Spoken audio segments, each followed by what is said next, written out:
Shalom, shalom, shalom. Well, praise to the Most High Yahweh Bahashem Yahushai. It's your boy Yashar, back here with young prophet Enoch. All right, this topic is Easter, paganism in plain sight. So let's get right into it, right? Let's get Matthew 12 and 40.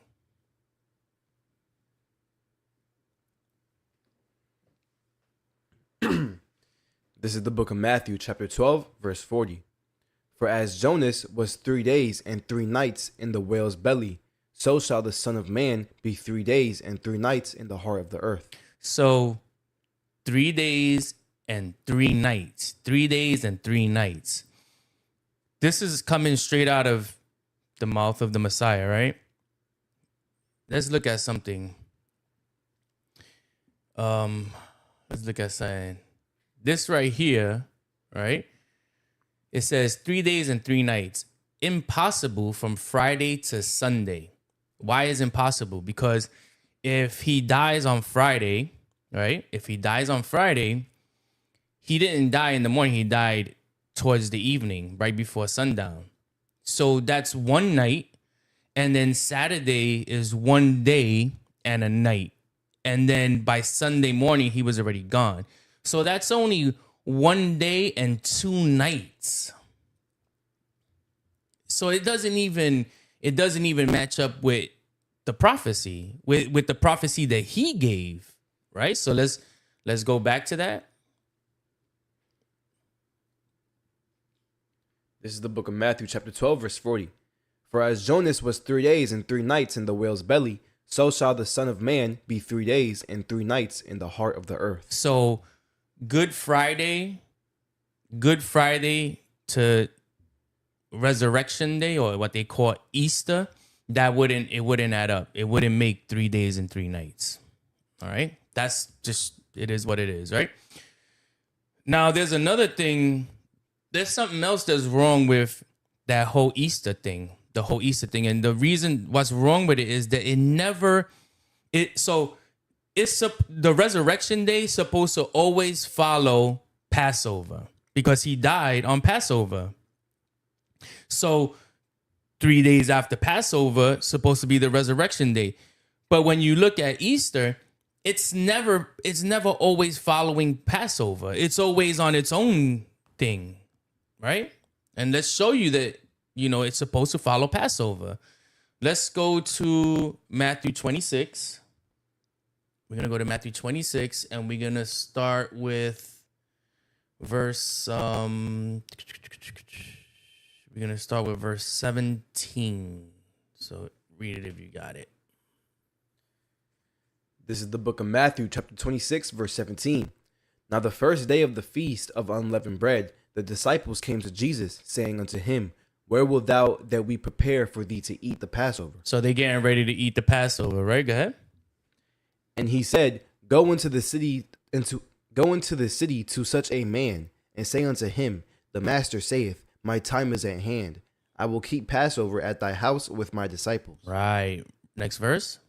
And the disciples did, as Jesus had appointed them, and they made ready the Passover. Right. So they preparing the Passover. They getting ready to eat the Passover. Read on. Verse 21. Jump to 21. Verse 21. And as they did eat, he said, Verily, I say unto you, that one of you shall betray me. So somebody's going to betray. We know that's Judas, right? We know that they're having the Passover. This is what Christians call the Last Supper. This is what they're doing. They're having the Passover. All right. Jump down to 25. Verse 25. Then Judas, which betrayed him, answered and said, Master, is it I? He said unto him, Thou hast said. Thou sayest, right? You the one that's saying it, right? So read verse 26. And as they were eating, Jesus took bread and blessed it and brake it and gave it to the disciples and said, Take, eat, this is my body. Verse 27. And he took the cup and gave thanks and gave it to them, saying, Drink ye all of it. Read on. For this is my blood of the New Testament, which is shed for many remissions of sins. So remember, because the Messiah already told them that he was going to die, that they were going to take him and he was going to die. So let's read verse 30.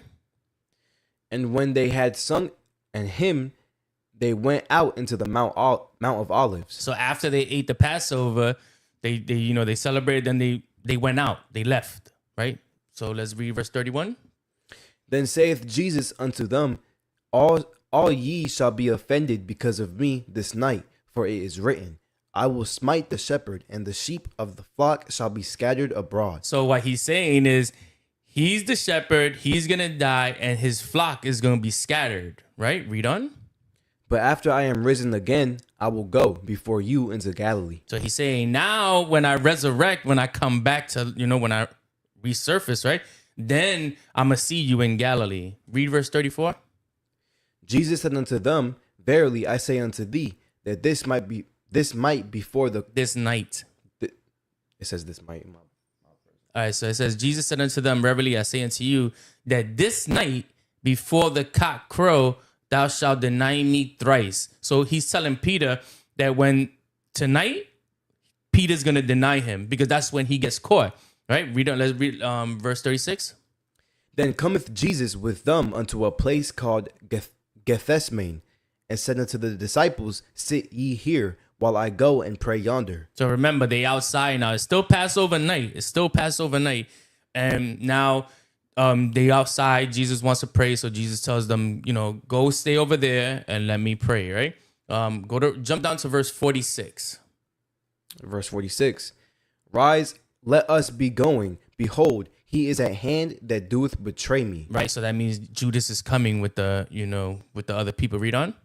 And while yet spake, lo, Judas, one of the 12, came, and with him a great multitude with swords and staves from the chief priests and elders of the people. So Judas went and got the people to betray. He's betraying Christ right now. He went and got all the people to get him. Let's read verse 50. Verse 50. And Jesus said unto him, Friend, wherefore art thou come? Then came they and laid hands on Jesus and took him. They took Jesus. So they took him on Passover night, right? They took him on Passover night, meaning that the very next day, that's when he's gonna die. So that's when the day that he dies, that's when Christians call Good Friday, which is odd to me. Why would you call that Good Friday? But whatever. So boom. They got him. They're going to kill him, right? Okay, let's go back to Matthew 12 and 40. Let's go back to Matthew 12 and 40.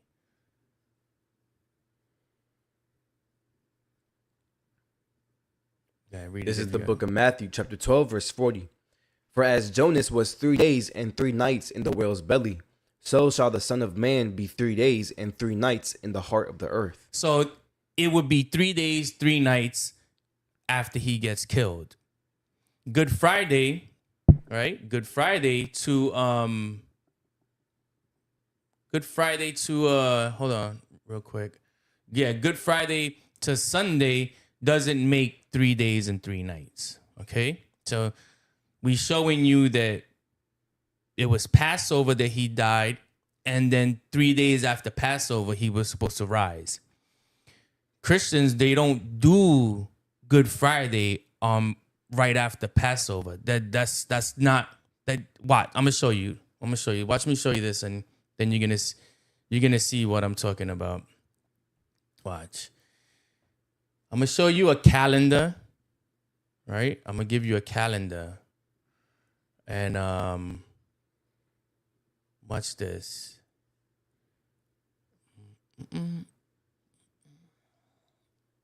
So watch this, y'all.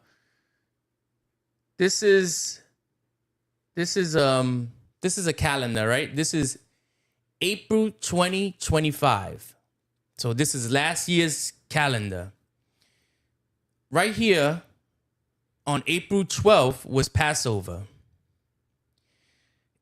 Easter was April 20th.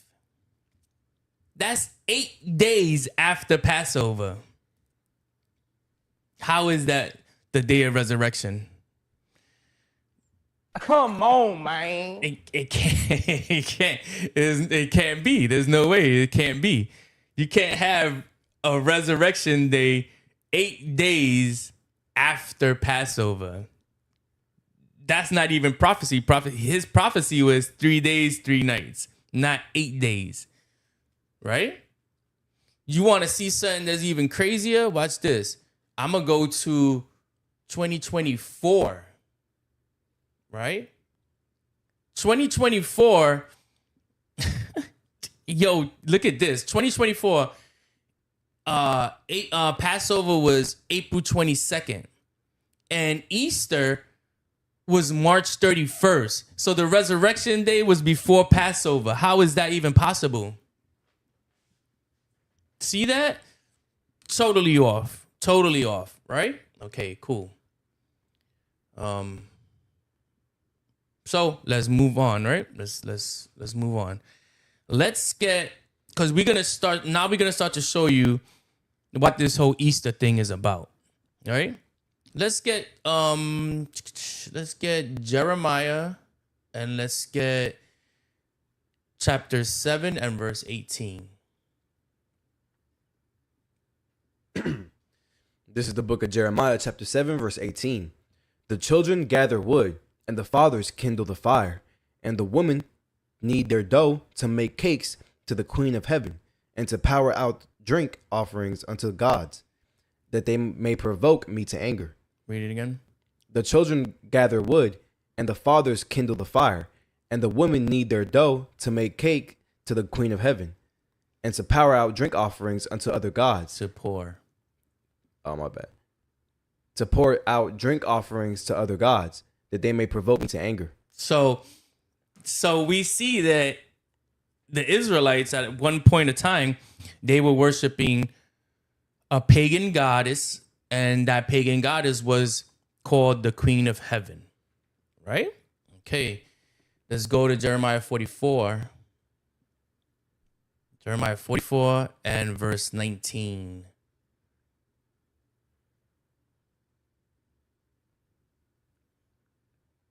This is the book of Jeremiah, chapter 44, verse 19.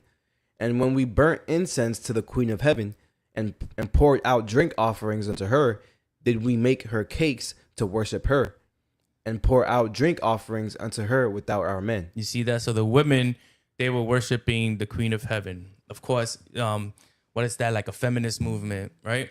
All right, whatever.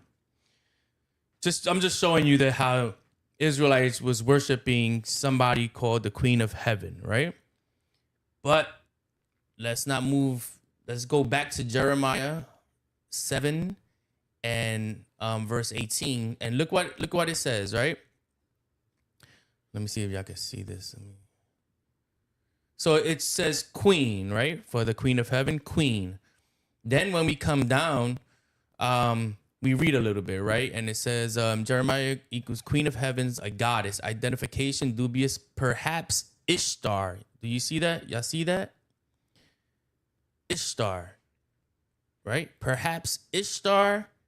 Can I zoom in more? Yeah, right. Ishtar, Venus, right? Worship of heavens, cast, creative work, right? When we come down right here to the Greek, the Hebrew lexicon, we see this, right? Let's read. It says, the Queen of Heaven, to whom the women of Israel paid divine honors, is either the moon or Astarte. So we see Ishtar, we see Astarte being denoted as the queen of heaven, or the goddess queen of heaven. So let's look at something real quick. I wanna show you.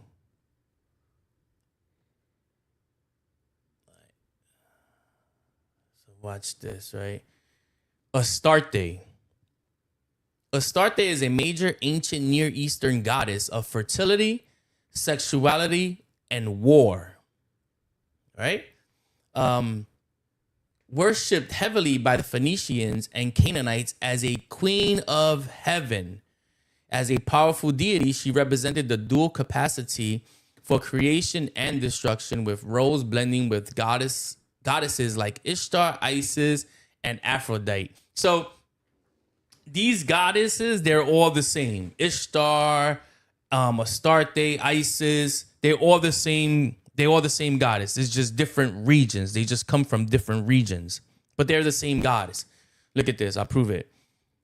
Astarte. So I put in the search. Is Astarte the same as Ashtaroth? Yes, Astarte and Ashtaroth are different forms of the same ancient Near Eastern deity. Astarte is the Greek, Phoenician, and Canaanite name, while Ashtoreth is the specific spelling used in Hebrew Bible, often deliberately distorted to imply abomination. She was primarily a goddess of fertility, sexuality, and war. So all these pagan goddesses, they're all the same. Let's go to 1 Kings 11. 1 Kings 11 and verse 33. Watch this.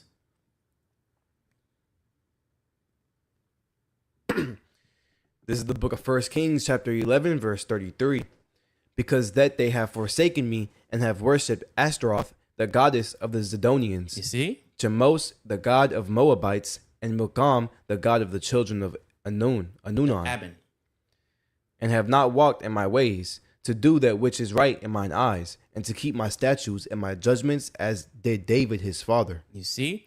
So this goddess, Ashtaroth, is the same goddess, Astarte. It's the same goddess. Right? Okay. And they represent the same thing. Sexuality, fertility, right? Okay. Ishtar. So Ishtar and Astarte are widely considered to be the same or closely related. Mother goddess of love, fertility, and war. So Ishtar, Astarte, Ashtoreth, they're all the same female, the same female goddess, right? Or pagan goddess. They're the same thing. Also known as Queen of Heaven. Okay. Let's get Judges. The book of Judges, chapter 10 and verse 6.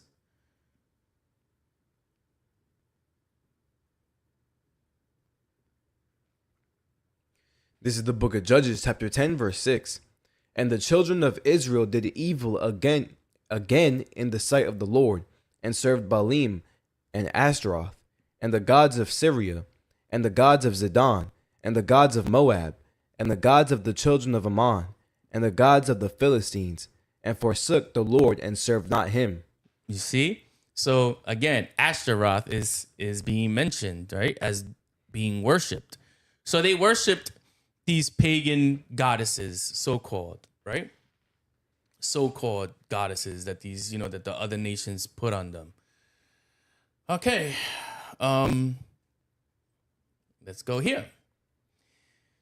This is I don't even know how to pronounce this really. Eostre or Ostara is an Anglo-Saxon goddess of spring and dawn, often associated with fertility, renewed light, and the origins of Easter traditions, mentioned primarily by the 18th century scholar Bede. She is linked to the naming of the month Eosternomoth, whatever, and the adoption of symbols like eggs and hares. Hare is the bunny. So we see that this pagan goddess is the same as Ashtaroth, same as Ishtar, same Ashtaroth. They're all the same. They're all the same, right? All the same person. They all represent fertility, right? Fertility. And notice this, right? Renewed of light. Because right here, look, let's read it. Hold on. Because it talks about how the beginning of like the new year, right? It talks about how this is all linked to like the spring equinox, right? Look at this. Ishtar was a major Mesopotamian goddess of love, fertility, and war, often celebrated during festivals such as the 12-day Akitu New Year festival around spring equinox. So what you have here is the same goddess being representing sex, fertility, and spring. And this same goddess is being celebrated throughout throughout all lands. The Greeks celebrated her, the Romans, the Phoenicians, the Akkadians, the Babylonians, right? All of them, they just named them different. It's like Nimrod. If you look at Nimrod is called Zeus. You know what I'm saying? Or not Isis, what's his name? Osiris.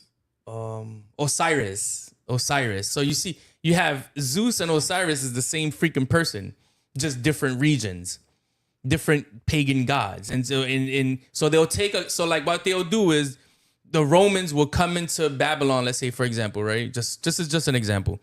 The Romans would travel to Egypt. They'll see Osiris as a god. They'll take that same god, bring it back to Rome, and give him a different name, like Zeus or Hercules. That's it. The same God, same attributes, just a different name. All right. So that's what we got going on here. Okay.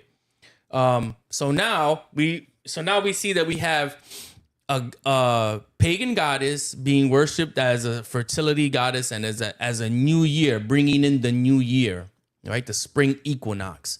So let's do this. Let's show you this, right? Ancient worship of the hare. The hare is the rabbit, right? It says ancient widespread worship and veneration of the hare centered on its symbolism of fertility, rebirth, and the moon, often associated with goddess figures like Eostre, Aphrodite, and Isis. See, because they're the same gods. So the hare was normally like a symbol for that because it represents fertility. Right? Let's read some more. It says, right here, it says, the goddess connection in Germanic and Saxon tradition, the hare was the sacred animal of Eostre, or whatever, Ostara, the goddess of spring, fertility, and dawn. It was also sacred to the Greek goddess Aphrodite. Fertility and spring. Due to their rapid breeding, hares were strongly associated with spring, new life, and rebirth. So what you got is you got a day where people are celebrating a new dawn, pretty much, right? A new beginning, new life, new world. And then with fertility. So you have the pagan goddess, and then you have the eggs and the bunnies to represent the fertility and all that. So nowhere in earth can you say that that's part of resurrection. That's not part of a resurrection. This is a pagan ritual being held every year. And like I showed you, it doesn't even matter to these Christians that Easter is 20 days after Passover. It doesn't matter to them. They could care less because that's not what they're celebrating. They're celebrating fertility and the spring equinox because that's what that means, right? Let's go back and let's show you the egg, right? So it says, in pagan cultures, eggs predominantly symbolize fertility, rebirth, and the renewal of life. particularly during spring festivals celebrating the end of winter, because spring is the new year, right? In I forgot, I think it's Exodus, where the Most High tells Moses that the month Abib should be the beginning of months, right? That's spring, that's April.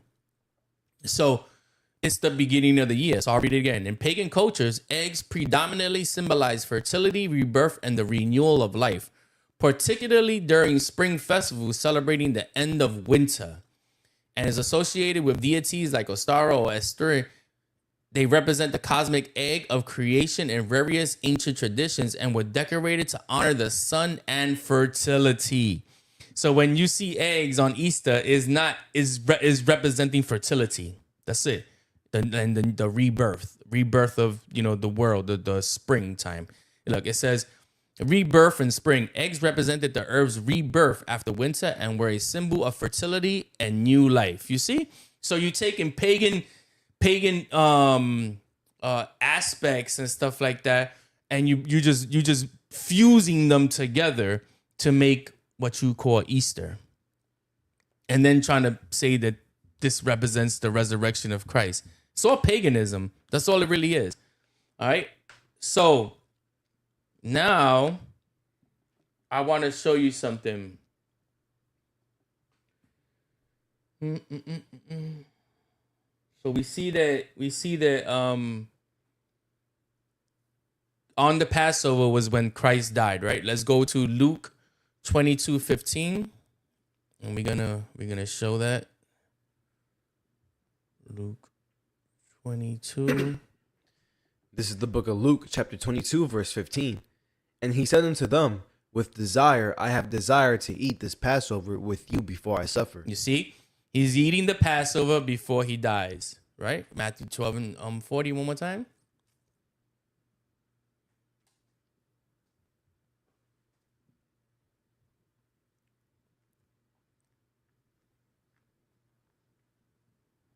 This is the book of Matthew, chapter 12, verse 40.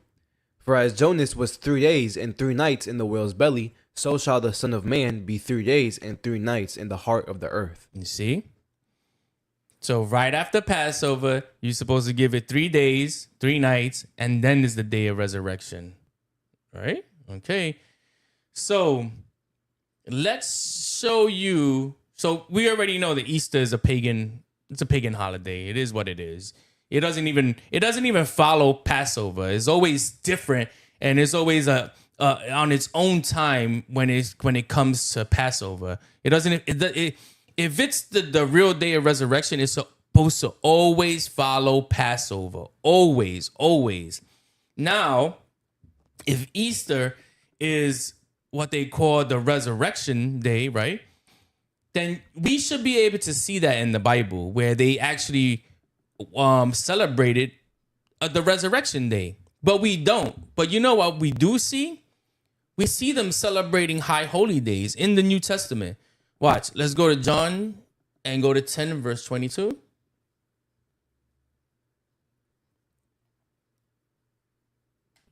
This is the book of John, chapter 10, verse 22.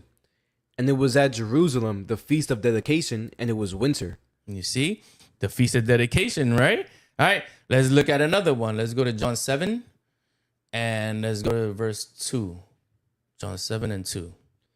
This is the book of John, chapter 7, verse 2.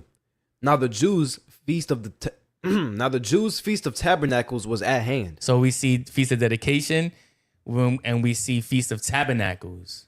All right. Let's go to Acts 2 and 1. This is the book of Acts, chapter 2, verse 1.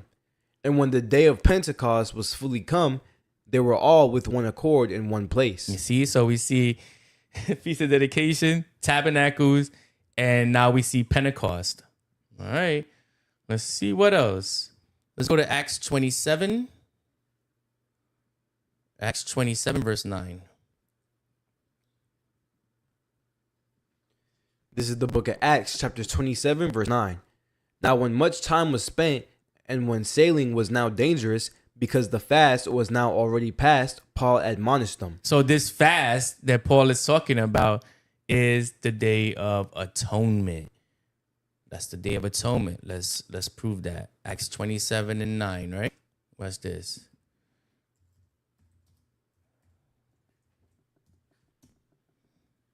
So Acts 27 and verse 9. And we go to tools, and we're gonna look up the fast, right? So the word fast. And then let's look at what that fast is.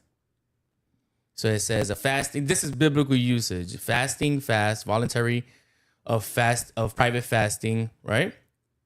And it says the public fast as prescribed by the Mosaic law and kept yearly on the great Day of Atonement. So they were keeping tabernacles. They were keeping Pentecost. They were keeping Passover. They were keeping Feast of Dedication. They keeping Day of Atonement, right? Okay, let's show more Passover keeping after Christ. Let's go to 1 Corinthians, and we're gonna go to chapter 5. 1 Corinthians 5 and 7 and 8. This is the book of 1 Corinthians chapter 5, verse 7. Purge out therefore the old leaven, that ye may be a new lump, as ye are unleavened. For even Christ our Passover is sacrificed for us. All right, read on.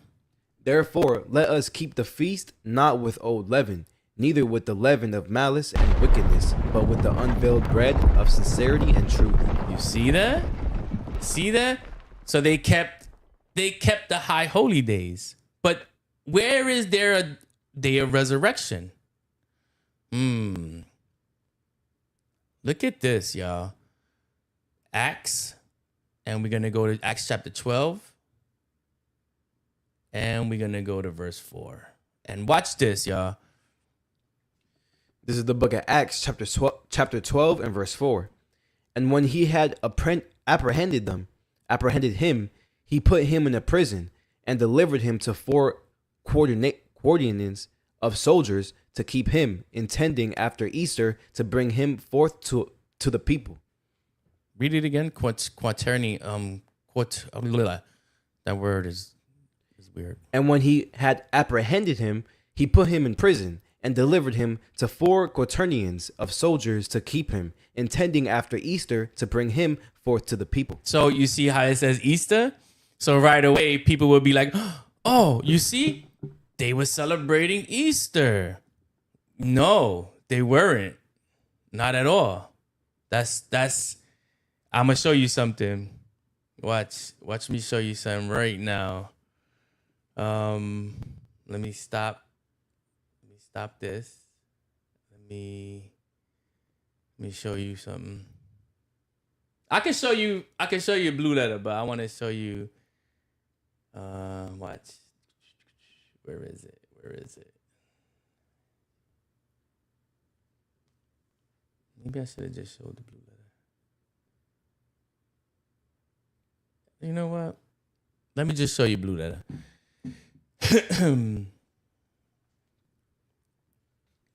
So it was Acts 12 and 4.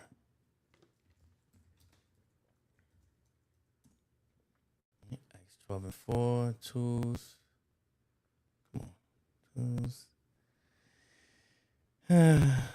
So watch this. Easter, right? Easter is look what it's saying. Passover, right?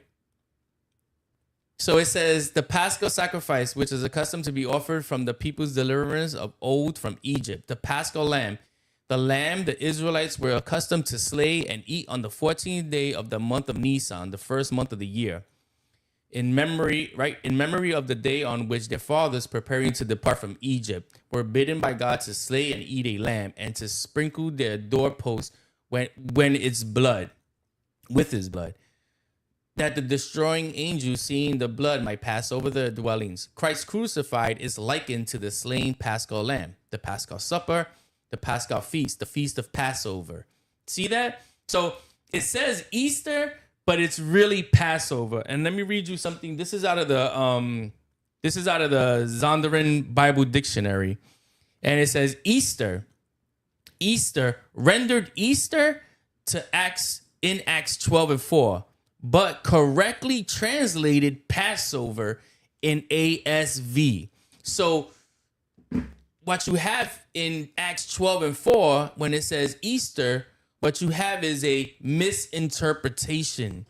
So obviously you got some people with an agenda that decided that, oh, let's just put in Easter in there. But no, Easter, every other Bible, you could look up any other Bible and you will not find the word Easter in Acts 12:4. Only in the KJV, and that's because it was mistranslated and probably put there on purpose, to be honest with you. Okay, let's move on, right? So people who celebrate Easter, right, or what they call the Resurrection Day,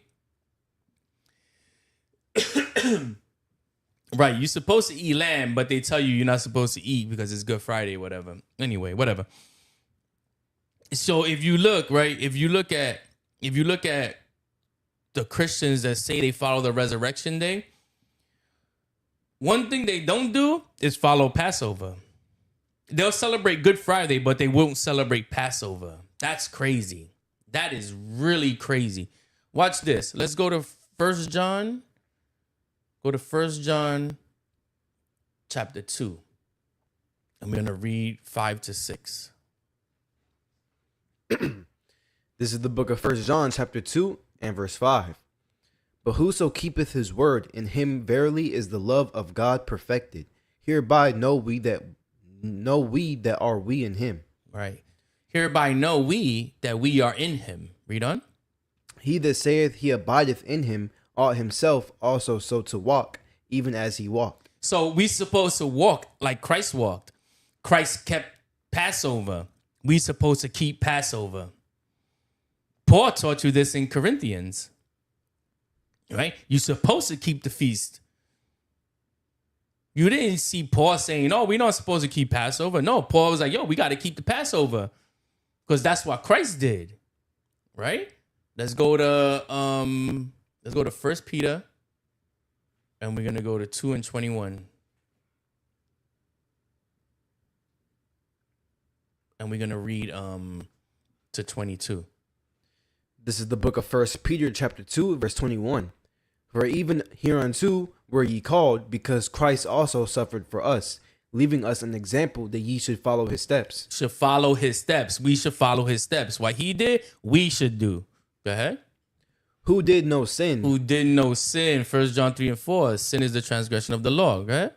Neither was guile found in his mouth. Right. So that's how we supposed to be. Like Christ. Christ-like. Right? We supposed to be Christians, right? Christians are those who follow Christ. So we supposed to follow Christ. Christ walked that way. That's the way we supposed to walk. Christ did this. This is what we supposed to do. Let's go to verse 24. Verse 24. Who his own self bare our sins, and his own body on the tree, that we being dead to sins, should live unto righteousness, by whose stripes ye were healed. Right. So being dead to sin, meaning that you don't sin anymore.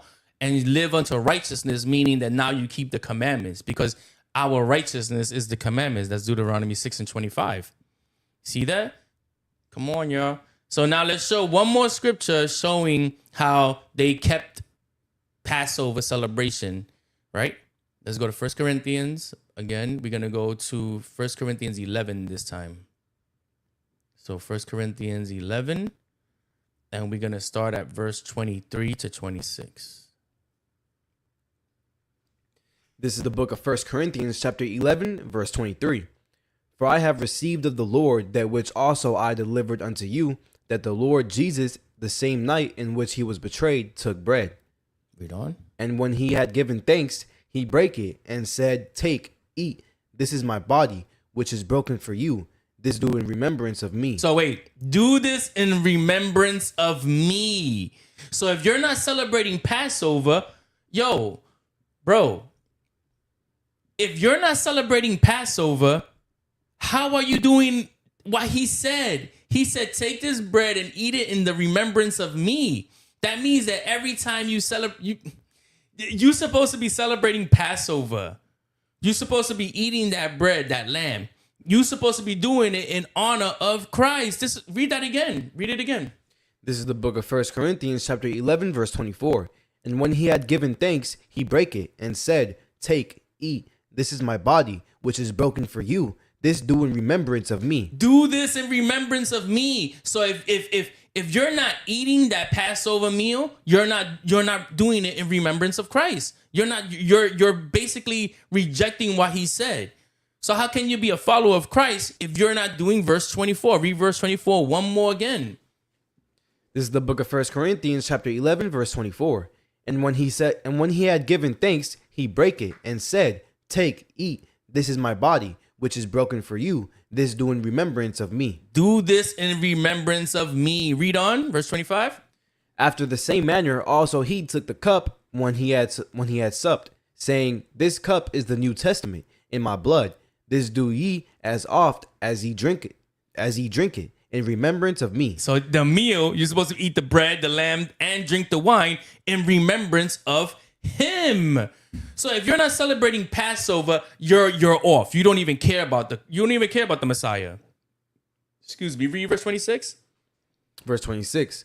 For as often as ye eat this bread and drink this cup, ye do show the Lord's death till he come.